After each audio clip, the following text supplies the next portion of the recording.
Que dia hoje? Como é que é? Adriano, não? Como é que é? Hoje é dia 15. Elisângela. Elisângela. Caneta aí. Pessoal. Elisângela. Que dia é hoje? Dia 15? Tá valendo?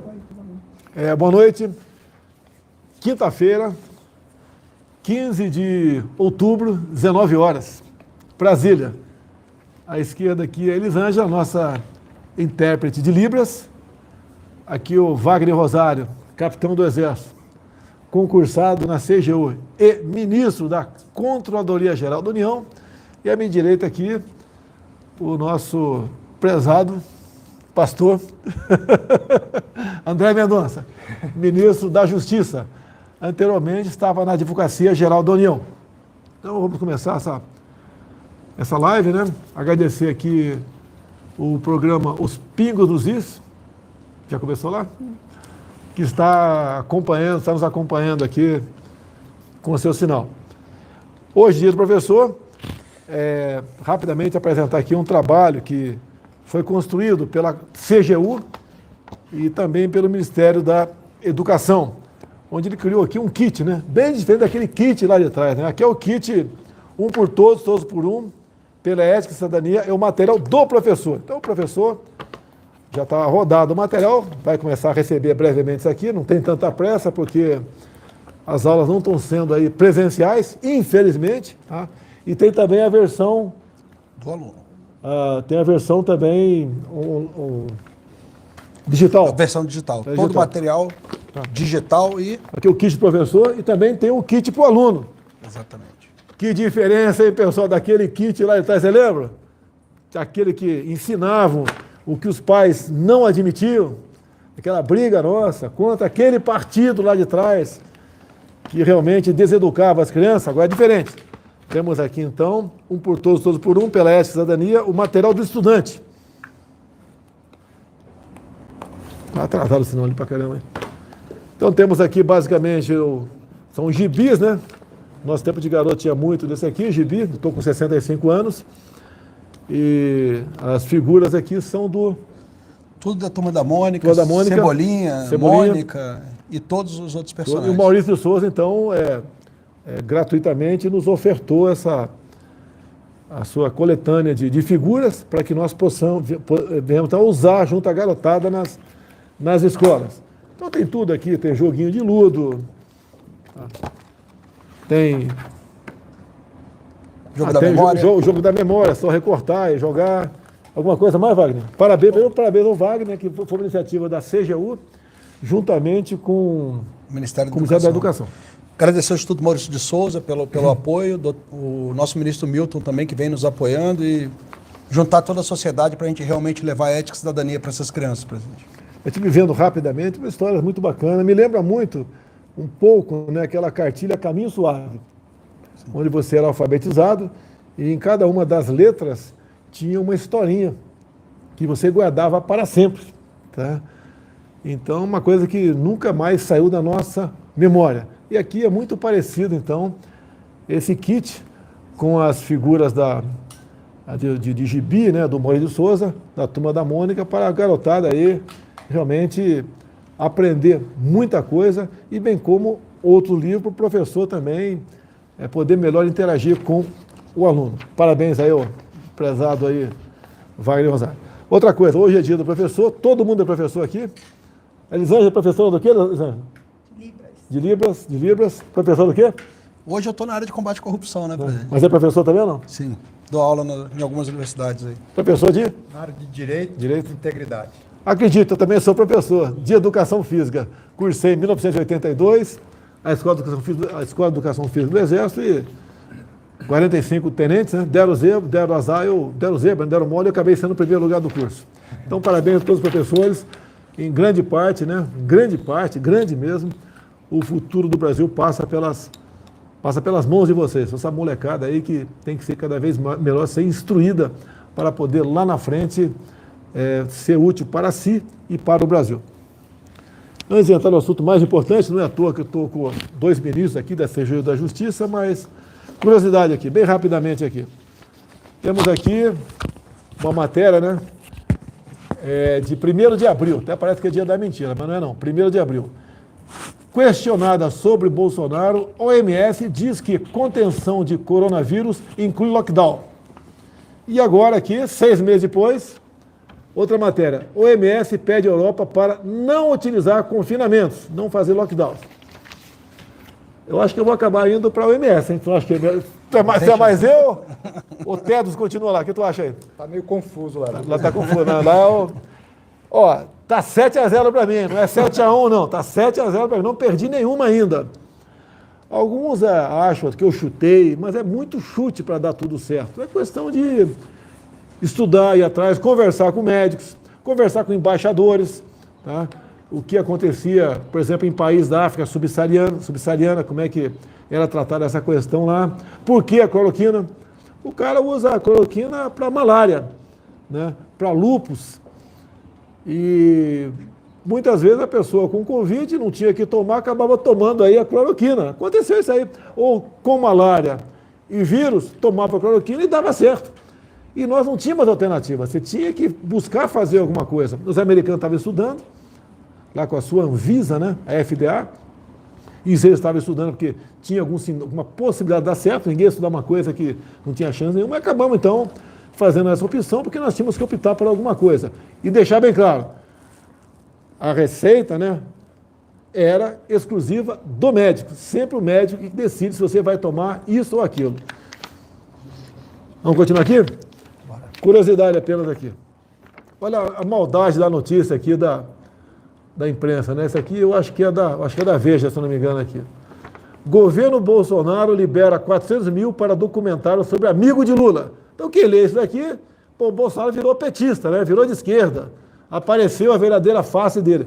Detalhe, essa emenda aqui é a emenda impositiva de um deputado do PT de São Paulo. Então chega, isso aqui no caso foi lá para o Ministério do Turismo, que foi ali para a Secretaria de Cultura, e o secretário liberou, porque a emenda impositiva tem que liberar. Eu jamais destinaria recursos públicos para fazer um filme sobre amigo do Lula, jamais. Mas esse deputado do PT de São Paulo resolveu fazer isso aí. Agora, outra coisa, né? Repito, emenda impositiva. Arredondando números, nós temos aproximadamente 600 parlamentares, entre deputados e senadores. E cada parlamentar pode apresentar até 25 emendas. Vamos supor que sejam 20 emendas. Tá? Aproximadamente 20 emendas. Então são 12 mil emendas. Vocês querem que eu tenha controle de 12 mil emendas? E mesmo que tivesse, o que ia adiantar se ela é impositiva? E o montante, 12 mil emendas, são de aproximadamente 9 bilhões de reais. Tem deputado e senador que apresenta para causas excepcionais, né? Outros acham que ser excepcional é fazer um filme aí sobre um amigo de Lula. Agora emenda o orçamento. De vez em quando tem coisa errada lá, o pessoal na ponta da linha faz o que não devia fazer com a emenda? Tem. Os recursos públicos são transferidos, nós temos problemas em relação a isso. Muitos deputados, eles tomam medida até de pedir que a gente fiscalize, mas nós temos muito problema com emenda. Tá. Nós vamos chegar num caso aqui agora, que eu acho que vai ser o que vai dominar, né? Um último assunto aqui. Eu pesquei na internet essa imagem aqui de uma jovem, né?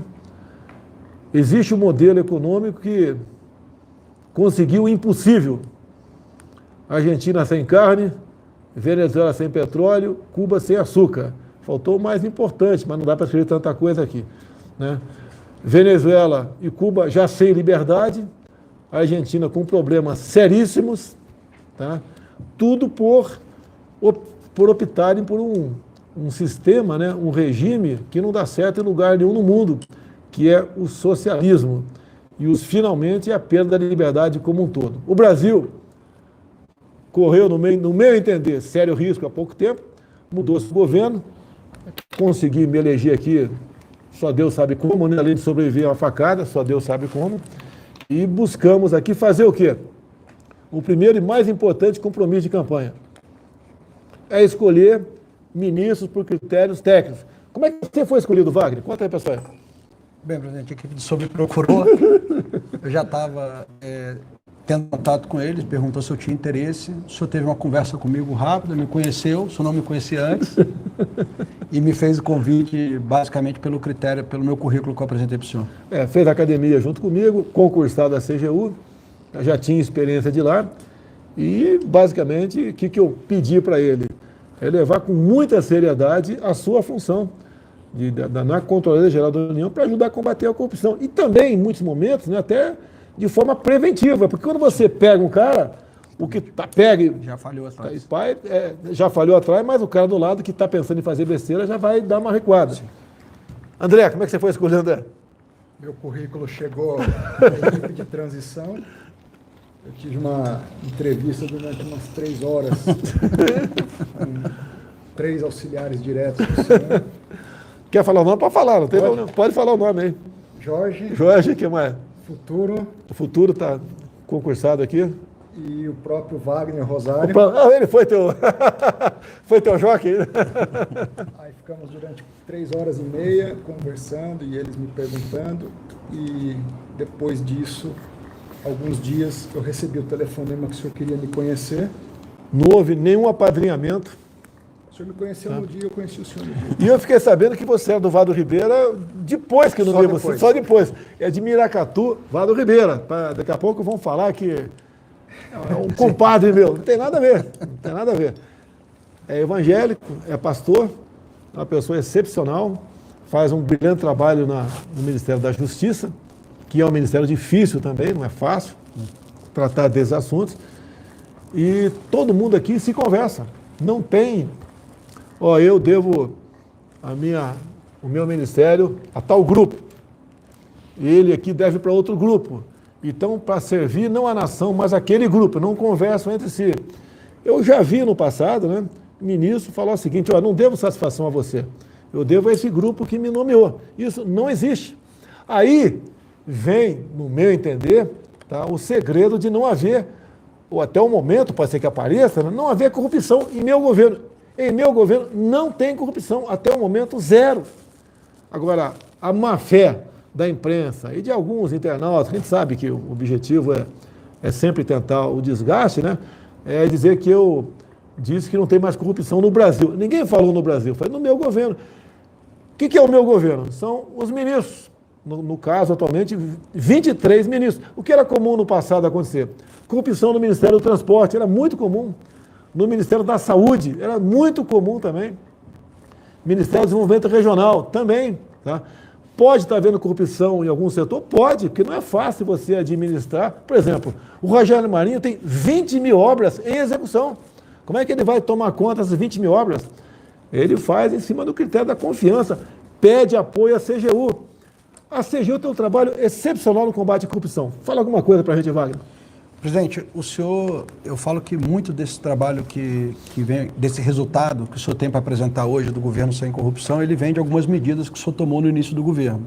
A primeira dela é o decreto 9727, que criou critérios mínimos de preocupação de cargos. Hoje, qualquer um que é indicado para o governo, que vem, porque são muitos cargos no governo, o senhor indicou diretamente os ministros, mas tem outros cargos, essas pessoas passam por uma verificação sobre o currículo delas e sobre os antecedentes morais dessa pessoa, se ela respondeu o processo, se ela já foi condenada. Isso também evita problemas. E outro ponto importante, que é bom ressaltar aqui hoje, nós atingimos ontem 100% dos órgãos de administração direta autárquica fundacional, todas as autarquias, todas as fundações e todos os ministérios do governo, todos eles têm hoje uma unidade de gestão de integridade implementada que trata de assuntos de detecção de casos de corrupção, de prevenção e de sanção. Esse é um ponto importante, o senhor vem desenvolvendo isso aí e os resultados são apresentados a partir desses dados que nós não encontramos corrupção na cúpula do governo. O que era comum agora deixou de ser. Tá? E qualquer coisa que acontece, alguns de má fé culpam o governo. Como, por exemplo, tivemos um problema agora em Roraima. São vários problemas no Roraima, que foi externado no dia de ontem uma ação da Polícia Federal. Como é que começou essa ação da PF? Quer começar, Wagner? Não, vai o senhor primeiro. A Polícia Federal tem feito, ao longo dos últimos meses, uma série de verificações, junto com a Controladoria Geral da União, da aplicação dos recursos da saúde para o combate ao Covid. A Controladoria verifica possíveis indicativos de fraude, comunica à Polícia Federal e se inicia um processo de análise de tudo o que está acontecendo. Esses recursos são passados para os estados e a gestão, a responsabilidade pela administração e aplicação desses recursos é dos estados. E nós temos verificado, lamentavelmente, nós somos contra pena de morte, mas... Eles levam à morte muita gente por desvio de Por recursos. desvio de recursos na área de saúde, presidente.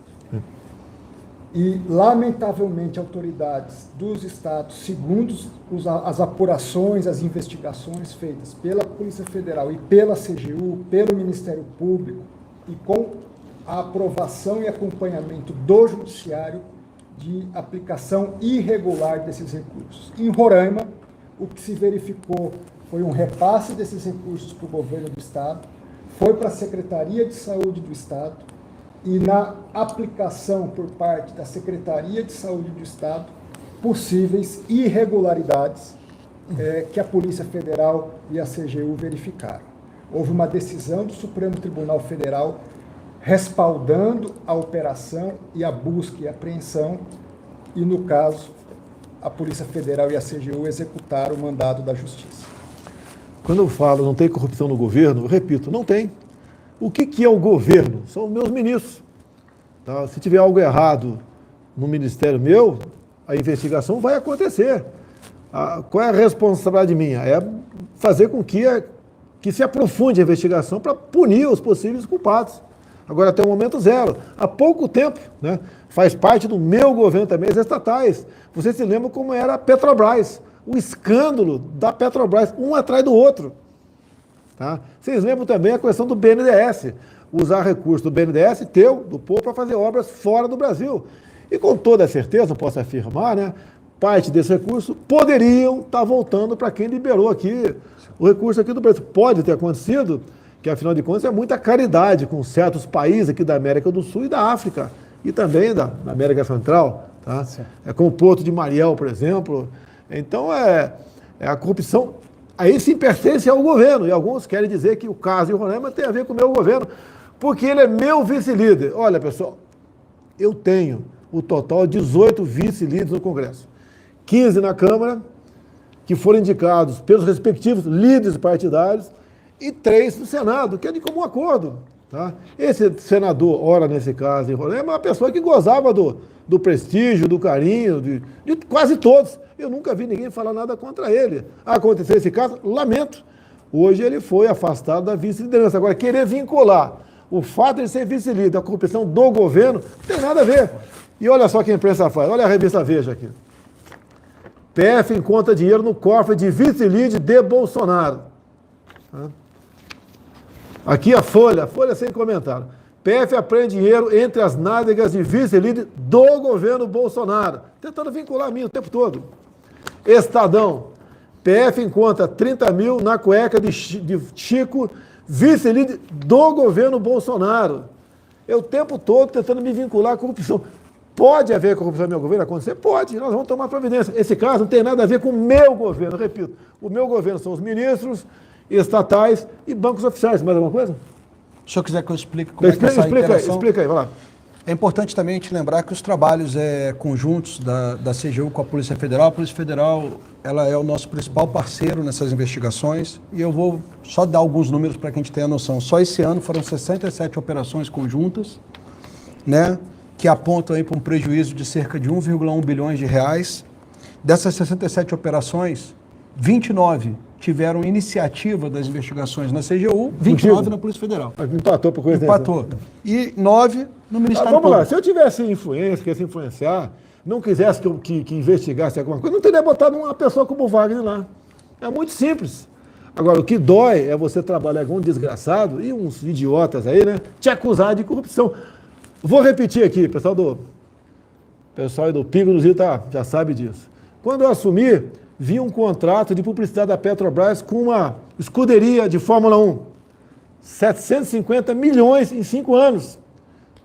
Isso dá 150 milhões por ano. Tá? Liguei para o presidente. Acaba com esse contrato. Ele me retornou. Não existe cláusula de extrato. É isso mesmo? Não existe. Se vira, pô. Ele conseguiu se virar e acabou extinguindo esse contrato. 750 bilhões, com todo respeito, jogado no lixo ao longo de 5 anos. Vocês acham que a gente não está preocupado em combater corrupção? Isso, para mim, beira a corrupção, para ser educado. Como canso de falar aqui, uma consultoria lá de trás, né, governos anteriores, uma consultoria para saber se uma cidade da França poderia ter uma casa para divulgar o nome do Brasil ou não para fins turísticos. A resposta foi numa lauda, não. 5 milhões de reais. Eu aviso, você deve estar fazendo acompanhamento, pedir para você, de consultorias. Sim. Se tiver em meu governo, ministro que se cuide. Pô. Tá? Consultoria. Não tem papo, mas a princípio, com todo respeito, muitas consultorias, a maioria delas, não tem cabimento, ainda mais pelo valor que se paga. Contratos publicitários também. Nós estamos de olho nisso aí no meu governo. E os ministros sabem disso. Então o que acontece? Não me interessa a gente descobrir algo errado lá na frente. A gente quer evitar que aconteça. Presidente, estou há 20 anos no Serviço Público Federal. 12 deles trabalhando no combate à corrupção. É mais ou menos a história do Wagner. Tá. Nunca se teve tanta tranquilidade para trabalhar da forma correta como nós estamos fazendo hoje. Nós temos liberdade para atuação, as áreas técnicas são respeitadas, sempre se procura fazer o correto e dentro do governo, nós não podemos dizer que não possa acontecer algo errado, mas toda a estrutura montada, desde a escolha dos ministros, a formatação de decretos, de portarias internas, de órgãos internos, elas são feitas para que não haja corrupção. Então, podem criticar, podem querer vincular, mas é preciso reconhecer que este governo é uma mudança de página na história de corrupção do nosso país. Eu fico triste, diante de tantos avanços, nós vamos chegar em 2022 com o maior efetivo da Polícia Federal. A Polícia Federal nunca trabalhou tanto como tem trabalhado. Nós estamos planejando uma reestruturação para fortalecimento das nossas polícias, com total apoio do governo, da área econômica, de todos os interlocutores, e haver alguma tentativa de vinculação a atos que não acontecem no governo com o próprio governo. Pode acontecer lá na frente, sim, mas até hoje não há. Você pode ver, por coincidência ou não, de final de abril para cá, a PRF e a PF bateram recordes de apreensão em drogas. Tá? Em boa hora até aconteceu aquela demissão, aquele pedido de demissão, na verdade, porque faltavam aproximadamente 10 dias para expirar um prazo de um concurso para a PRF e para a PF também. Graças ao trabalho dele, né, e dos DGs, diretores gerais, que eu indiquei, o Ágil da PRF e o Rolando da PF, nós conseguimos em poucos dias sensibilizar a Fazenda, de modo que estive agora na formação de 300 PFs. Vai em breve estar em Santa Catarina com 600 PFs. Com 600, dessa mesma leva. E também estamos ultimando 2 editais, deve ser a partir do ano que vem, concurso para mais 2.000 PFs e 2.000 PRFs. Porque alguém quer demonstração maior do que essa, de que estamos realmente combatendo a corrupção? Agora, não é fácil, a corrupção está enraizada no Brasil, coisa de anos. Eu fiquei 28 anos da Câmara.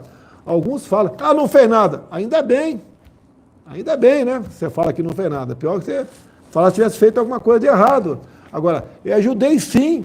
Tenho 2 projetos, 2 leis de minha autoria, lei simples, sim, tá? Mas ajudei a feitura de muitas outras leis. Consegui evitar que certos projetos fossem arquivados, que seriam, no meu entender, danosos para a sociedade. Agora, a corrupção em si, a coisa é terrível, tá? A determinação para ele, nem precisava dar, e para ele também, fazer que, de toda maneira, se chegue ao final da linha, se busque os responsáveis, que com esse trabalho, né, consiga inibir, dissuadir os outros a praticá-la. E, no meu entender, o governo está indo bem, não tem ato de corrupção no meu governo, não tem corrupção, não tem. Até eu falei o dia que a Lava Jato, para mim não funciona, até o momento não funciona para mim, para o meu governo. Agora, para o Brasil, está funcionando. E com toda certeza, teremos operações da Lava Jato até o final do ano, com toda certeza. Como teremos mais operações da PF, junto com a CGU, da CGU junto com a PF, junto com o Ministério Público, estamos aí trabalhando. E não tem como alguém acha que dá para controlar a PF. Dá para controlar a PF? Não dá, não se deve e não se irá. Ainda me acusam, aquele processo lá, daquele cara, né, de interferência na PF. Não tem nada, não acharam nada sobre interferência na PF. Tá? Inclusive, eu considero aquilo uma denunciação caluniosa. Vamos esperar o processo chegar ao final para ver o que nós vamos fazer. Tá certo? Uma pessoa que resolveu me acusar do nada. Tá certo? Vamos voltar a esse assunto aqui. Sancionamos a lei que altera o Código de Trânsito. Não era aquilo que eu queria. A Câmara e o Senado mexeram muito. Tá? No meu entender, o projeto deu uma pequena melhorada, não aquilo que eu queria. De mais importante, a carteira nacional de habilitação passa a validade de 10 anos para quem tem até 50 de idade. O meu era até 65. Tá? Não era em causa própria, né, que já tenho 65, mas com todo respeito, acho que ele tem 65. Hoje em dia, está muito bem. Olha o Augusto Nunes aí da Jovem Pan. Tem cara de 50, está muito bem, mas deve estar na minha idade, eu talvez um pouquinho mais. Está em plena forma, sem problema nenhum. Tá? Então, até 50, 10 anos, até 70, 5 em 5 anos, acima de 70, 3 em 3. Daqui a pouco eu vou ter que estar no 3 em 3. Pô, brincadeira, mas tudo bem. Vamos tentar. Agora não, porque o projeto acabou de sair da Câmara, nós sancionamos aqui, não é o caso. O ano que vem a gente apresenta um novo projeto para mudar essas coisas, como nós fizemos aqui. O pessoal pode achar que não é importante.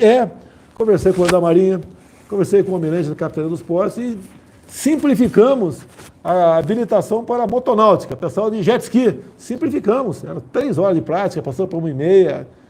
Simplificamos bastante isso daí. Porque em certos países, você se habilita por... Você assina um termo de responsabilidade e vai pilotar jet ski. Se você quiser, na minha região pobre, mas linda, Vado Ribeira, por exemplo, e andar de jet ski lá no Vado Ribeira, se tiver, não tem, né? Mas se tivesse lá em Registro, 7 Barras, Iporanga, Eldorado, alguém com jet ski ali para alugar, você não ia poder alugar, se não tem habilitação. Tá? E termo de responsabilidade. Tem que facilitar as coisas, confiar nas pessoas. Mas tudo bem. Último item aqui, para a gente ficar aberto a perguntas, né? Bem, com só curiosidade aqui, o Supremo decidiu agora por 9-1 que aquele mega traficante devia permanecer preso. Então, quando saiu a decisão monocrática de um ministro, pela sua liberdade, eu apanhei. Foi a lei do Bolsonaro que ele sancionou em dezembro que permitiu a soltura do mesmo. Bem, vamos lá, apanhei bastante. Eu sou culpado de tudo, né? Responsável por tudo aqui no Brasil. Então, quando ele foi posto em liberdade por uma decisão monocrática de um juiz, de um ministro, deram pancada em mim. Agora, 9 outros ministros falaram que devia estar preso. E aí? Quem está certo, quem está errado? Os 9 ou 1? É você que decide, é que eu não vou entrar nessa polêmica, eu não sou ministro do Supremo Tribunal Federal. Eu, por exemplo, jamais botaria em liberdade um elemento como esse, que com toda a certeza, de forma direta ou indireta, matou, né, muitos policiais pelo Brasil todo, levou a desgraça a muitas famílias que se perderam, né, que entraram em desespero por ver filhos envolvidos em drogas, mortes, etc. E a lei aqui, a lei 13.964, eu não vou discutir aqui porque é interpretação, cada um interprete aí da sua maneira, né? Mas a minha maneira de interpretar aqui, o juiz poderá, se apoderar, não pode. Né? Talvez você explique daqui a pouco aqui essa questão aqui, né? E também uma das coisas, essa lei aqui, texto semelhante, existe em muitos países envolvidos do mundo, e aí a ideia aqui no Brasil, eu já vi acontecer. É muito comum acontecer no meio da polícia militar, né? Eu acho que qualquer estado, não há diferença tocante a isso. Tem lá 10 policiais numa operação, sai uma coisa errada ali, ou um deles é acusado de fazer uma coisa errada. Os 10 ficam presos preventivamente, 1 ano, 2 anos, 3 anos. Então o objetivo da lei esse que não tem recurso, apresenta o HC, começa a ser analisado lá de baixo, tá? Ver se está bem fundamentado ou não, se existe uma circunstância para liberar esses policiais ou não, e o juiz decide. Vamos ficar aberta a pergunta aí? Até porque daqui a pouco tem jogo do Flamengo, né, Cid? Eu estou quase torcendo o Flamengo. Depois da derrota do Palmeiras, quase que eu estou virando flamenguista aqui. Você vai ser feliz. Você feliz? Não, eu acho que vou virar galo. Eu vou ser galo de Minas Gerais, tá? E também ser Cruzeiro, para não ser rebaixado. O Cruzeiro, vamos dar uma reagida aí. Se for o caso, aí A partir de hoje eu sou Cruzeiro em Minas Gerais, né? Tenho certeza que o Cruzeiro aí vai deslanchar. Alguém quer falar alguma coisa antes das perguntas? Quer ganhar um presente? Um presente de você? Isso aqui é dos policiais penais, presidente. Vou ler o que eles escreveram para o senhor. Rapidinho. Pelos 36 anos do DEPEN, ao presidente Jair Bolsonaro, pelo fortalecimento do órgão, viabilizando o efetivo isolamento das lideranças criminosas, o combate ao crime organizado e a integração do sistema penitenciário brasileiro. Também a questão da criminalidade, eu não vou cometer injustiça com ninguém, né? O Sérgio Moro foi brilhante nessa questão, quando ele estava na frente da Justiça, e resolvemos, então, isolar as lideranças do PCC em São Paulo. Na época, fiz a reunião com o governador, estava hospitalizado, daquela última cirurgia bastante grave que eu fui submetido, né? E nós resolvemos isolar os líderes. Então, foi um trabalho da nossa equipe naquele momento, Sérgio Moro, o Dória participou também, e teve uma reunião comigo no dia anterior, conversei algumas coisas com ele, do que poderíamos, não podíamos fazer, efeito colateral, consequência, etc. E cumprimos ali, da minha parte, né, praticamente cumprimos tudo que havia combinado, né? E foi um sucesso retirar, então, o comando do crime organizado de presídios onde não existia maneira, né, ou não queriam controlar o contato dessas lideranças com o mundo aqui de fora. Ok? Pergunta aí. Vamos lá, Cid. Augusto Nunes. Augusto Nunes. Boa noite, presidente. Boa noite, ministro André Mendonça. Ei, ministro. Eu pergunto ao ministro da Justiça e da Segurança Pública quais são as principais carências no sistema de proteção e defesa das fronteiras. Obrigado. Bom, primeiro dizer que o problema das fronteiras brasileiras é um problema histórico. Primeiro, pela própria geografia. Nós temos uma extensão muito grande de fronteiras terrestres, com quase uma dezena de países aqui da América Latina, e é uma dificuldade natural e histórica o acompanhamento dessas fronteiras. O que nós estamos fazendo? Investindo em tecnologia, integração e cooperação. Com quem? Com as polícias estaduais. Hoje nós mantemos uma operação com cerca de 800 homens dia para o acompanhamento das nossas fronteiras. Temos batido recordes em apreensão de drogas nas nossas fronteiras. Um trabalho das polícias federal e das polícias estaduais, civil e militar. A Polícia Rodoviária Federal também integrada nesse processo. O Ministério da Justiça tem custeado as diárias desses policiais. E eu posso dizer que nós estamos tornando cada vez mais difícil o tráfico de drogas. Estamos aperfeiçoando o trabalho com a Força Aérea Brasileira, atuando também na questão do tráfego aéreo, e nesse sentido nós vamos continuar o trabalho. Estamos investindo em radares, presidente. Sim. Tivemos em Corumbá. Em Corumbá, também em Porto Murtinho. Porto Murtinho, tem mais uma cidade também, que vai ser colocado um radar lá. Dourados? Não vai ser, acho que não é Dourados, não. Mas também a gente vai lembrar aqui. Então, Corumbá está instalado, funcionando, pega aviões a baixa altitude, estivemos lá na inauguração. Tem mais 2 agora, de Porto Murtinho e mais um município ali, de modo que vai estar totalmente vigiada a fronteira com o Paraguai. Nós temos que investir. A grande preocupação, e há coisas que nós não podemos ainda divulgar, porque são de natureza sigilosa, nós vamos ter que atuar de forma mais incisiva, cada vez mais, nos países que são exportadores da droga, de cocaína e de maconha, e também fazer um trabalho forte na saída, que são nos nossos portos. Então, há um trabalho em planejamento, que envolve, inclusive, uma parceria com outros países para dificultar a entrada e a saída da droga no comércio internacional. O Brasil hoje precisa e vai liderar esse processo de combate ao tráfico de drogas e o crime organizado, presidente. A fronteira, o Augusto, são 17 mil quilômetros de fronteira, a maioria fronteira seca, né?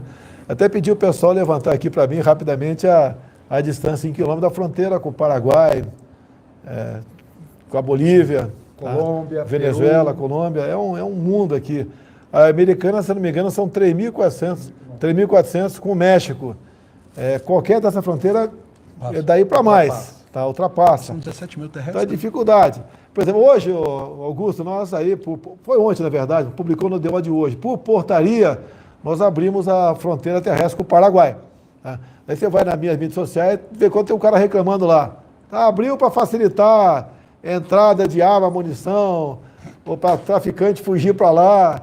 Por que não fazer um muro com o Paraguai? Tá? Então, a gente sabe, são propostas absurdas, tá certo? Mas isso revela, porque você vai lá no perfil do caboclo, né?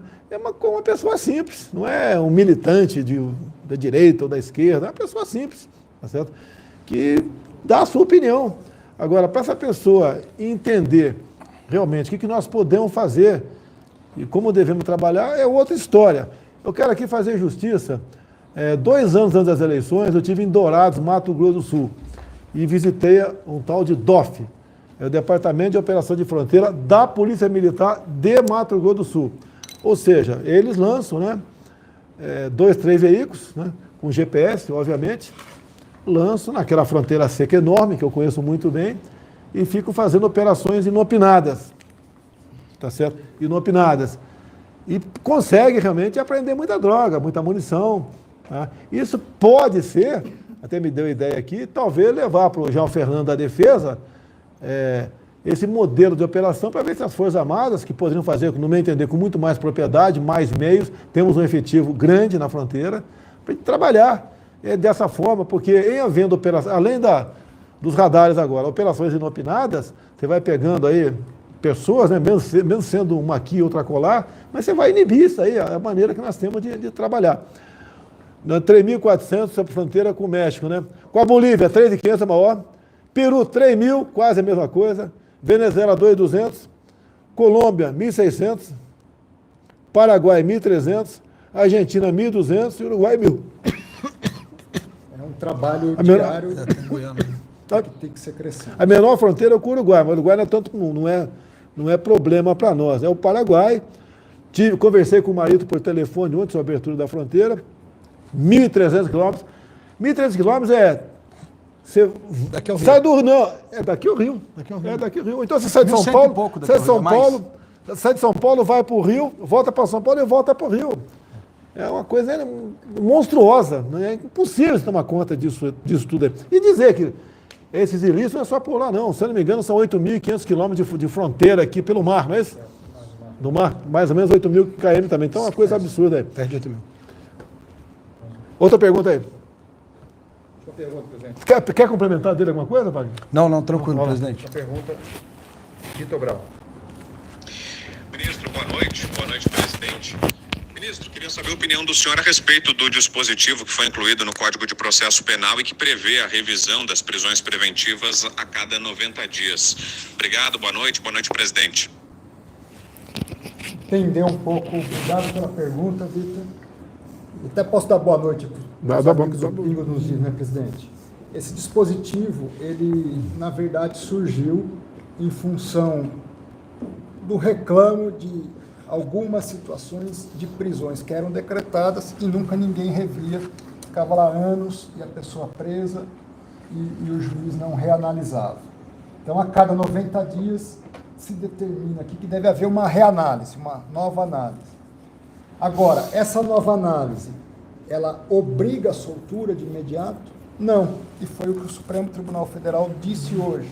Ela demanda uma nova avaliação por parte do juiz, que aí sim, vendo as circunstâncias do caso concreto, se há ou não uma necessidade de liberação ou uma necessidade da pessoa continuar presa. Um caso como esse traficante que foi solto. uma ficha corrida quilométrica, com sangue, respingada de sangue. Nós devemos liberar alguém desse perfil? Não. É evidente que essa pessoa deve permanecer presa e agora nós estamos aí, as polícias todas buscando a prisão desse sujeito.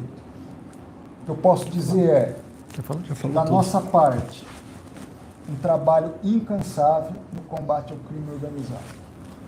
Nós vamos resolver todos os problemas do país em 4 anos? Não, mas posso garantir que em 4 anos faremos o que nunca foi feito no combate ao crime organizado. Já está sendo feito, né, na verdade, né? A criminalidade diminuiu no Brasil. Sim. A apreensão de drogas também aumentou. Está havendo muita apreensão de dinheiro também por parte da PRF, da PF? Presidente, estou sem os números aqui. Batemos já esse ano o recorde de apreensão de armas, de apreensão de drogas, de bloqueio de bens e valores e de arrecadação com a venda do produto do crime. Eu ouso dizer que o que você apreende é mais do que a folha de pagamento de toda a PF e PRF juntos. Com certeza. Então o Paulo Guedes foi convencido disso daí por ocasião de poucos meses, né? A gente ia reaproveitar 600 na PRF e 300 na PF e deu sinal verde para a gente. Então era um excedente, deu sinal verde para a gente poder matricular e fazer a respectiva academia, como acabou agora semana passada, se não me engano, da PF. Sim. E no final de novembro vamos ter PRF lá em Santa Catarina. Final de outubro agora. Final de outubro já agora, Início de novembro, acho que não vamos estar lá. Você vai me convidar para ir para lá ou não? Tá convidado. Você vai pagar 10 comigo lá com a tropa ou não? Vai lá, hein, pô. Vou preparar a educação física. Fala, Cid, outra pergunta aí. A última aqui do... De quem que é? Fiuza.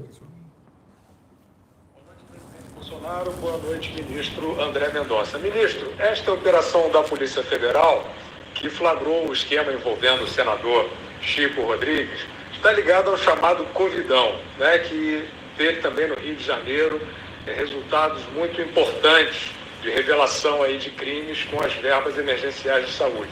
O senhor pode nos dar, por favor, um quadro dos avanços dessas investigações em outros estados da Federação? Obrigado. Boa noite, Fiuza. Houve também Pará, houve em alguns municípios, salvo engano, de Pernambuco. Sim. Ceará. Houve também em alguns municípios do Rio Grande do Sul. Ceará também? Rio Grande do Sul, mas foi pessoal, município.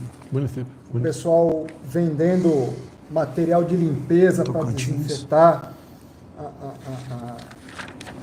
o ambiente e colocando água no lugar. Então, verdadeiros criminosos. Não está falando palavrão aí, pô.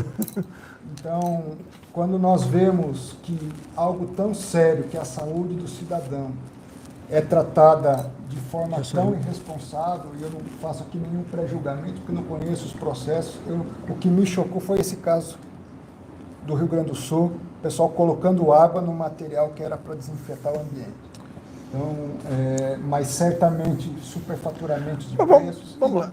A gente não está aqui para esconder nada não, né? Você está com o radar ligado em quantos contratos aproximadamente? Tem ideia ou não? Do governo federal a gente filtra todos. Tá. Do governo federal. Dos estados nós selecionamos 279 municípios e também com suspeita? Estados. Com suspeita? Não. Pegamos os maiores, que tem mais quantidade de recursos, e estamos acompanhando, porque os outros a gente não tem perna para acompanhar. Então fechamos em 279. Aí estão todos os estados, todos os municípios acima de 500 mil habitantes e mais alguns outros que são os maiores de cada estado. Somamos aí 278. Esse pessoal está no radar, então? Está no radar, todo dia a gente atualiza os dados e vai acompanhando. Você detectando peixe na rede, você passa para a PF? A gente faz a investigação, detectando que tem problema, a gente faz a investigação, já faz contato com a Polícia Federal, porque a gente tem um contato muito estreito, e iniciamos as investigações. Muitas das vezes, quando a gente chega lá, a gente já está com os dados praticamente já... Wagner, melhorou a integração PF-CGU? Muito. Estamos trabalhando direto, reuniões uma atrás da outra. Para que o senhor tenha noção, eu não sei se a Polícia Federal fez alguma operação sem a CGU no termo do Covid, deve ter feito, mas em conjunto conosco foram 39 operações fechadas até a data de hoje. que representam aí um prejuízo estimado aí de uns 700 milhões de reais. Esse trabalho está sendo... É pouco, perto do quantitativo de recursos repassado, mas a gente está acompanhando com olho atento aí, CGU e Polícia Federal. Mais uma coisa? Presidente, é dizer que nosso compromisso é com o cidadão, nosso patrimônio é o nosso nome. O senhor nos convidou pelo currículo, não que não haja gente tão boa quanto nós por aí, por esse Brasil, mas nós estamos aí trabalhando 24 horas por dia para deixar um Brasil melhor para nós, para os nossos filhos e para os nossos netos. Augusto Nunes, Vitor Brown, Fiuza, mais alguém falou lá da Jovem? Zé Maria não falou hoje não. Tá? Muito obrigado por nos fornecer esse sinal. Dizer que nas 2 últimas quinta-feiras, antes das eleições, vou avisar vocês que vou falar de política, vocês fiquem à vontade, vão retransmitir ou não o sinal pela Jovem Pan, e eu não quero surpreender falar em política aqui usando o sinal de vocês, né, que eu sou muito grato e fico muito feliz com a participação de vocês, em especial com as perguntas a quem está do meu lado. Então, obrigado a vocês. Até a semana que vem. Mais uma coisa? Tá aqui? Só isso. Semana que vem, vamos trazer mais um ministro aqui até para ser escrutinado, para a gente continuar mostrando desde a primeira, se não me engano, desde a primeira quinta-feira, que quando eu assumi, né, a presidência da República, dando satisfação a vocês o que nós fazemos, pegando aquilo que mais importante acontece durante a semana e mostrando bastante. Faltou a gente falar sobre o Genoma Brasil, um projeto maravilhoso lá tendo à frente o nosso general Pazuello, foi uma coisa excepcional. E curiosidade, até falei quando usei da palavra, né? A primeira vez que eu ouvi falar a palavra desoxirribonucleico, ácido desoxirribonucleico, se eu não me engano, em 1970, 72, o professor Jacques, um médico, falou isso a primeira vez, e quem diria, 50 anos depois, a gente está voltando nesse assunto, logicamente com muito mais informações, onde nós possamos fazer um mapa genômico, não sei se o nome é esse, não sei, de cada um. Até falou bem lá o Pazuello, por exemplo, você às vezes é obrigado, até pela justiça, comprar 100 doses para pessoas que têm a mesma doença, né? Doença rara. E ela só vai ter eficácia para 3. Então, 97 você vai dar o remédio e não vai ser um placebo. Então, com esse genoma, você vai poder dizer, não, o remédio certo é esse, né, para essa pessoa, o mesmo remédio para outra pessoa que tem a mesma doença não dá certo. Então, essa questão de economia, porque o dinheiro que você deixa de gastar numa área da saúde pode gastar no outra para atender a mais gente. Então, é uma coisa fenomenal que o nosso prezado Pazuello está fazendo. E mais ainda, né? Se houver necessidade, se um dia tiver interesse, sei que você não faz isso, né? Eu nunca vi o Augusto Nunes fazer. Eu abriria as portas do Ministério da Saúde por 1h30, como eu tive ontem, para vocês conhecerem por dentro o Ministério da Saúde. O que era antes, eram salas com pilha de papéis, quase nada era informatizado, onde muita coisa esquisita podia ou estava acontecendo de fato lá dentro. Atualmente, quase tudo informatizado lá dentro, um nível de servidores excepcionais, que eu fui apresentado a uns 40 aproximadamente, em 3 oportunidades lá, onde cada um mostra o que está fazendo. É uma coisa fantástica o que vem acontecendo com o Ministério da Saúde, né? Outrora, foco de corrupção e desmando demais. Hoje em dia, tem coisa errada, né? Tem. Estamos em cima, em especial o Pazuello, buscando fechar esses ralos da corrupção que pode estar acontecendo ainda, não só no ministério dele, como em outros ministérios. E esse trabalho é feito basicamente pelo capitão Wagner do meu lado aqui. Então, prezado Augusto Nunes, Vitor Brown, Fiuza, muito obrigado. E você que está nos assistindo agora, entra aí no site aí da Jovem Pan, assista ao programa Pingos nos Is, tem mais alguns minutos, para nós ouvirmos aqui as considerações finais dessa equipe da Jovem Pan. Obrigado a todos. Até a próxima semana que vem, se Deus quiser.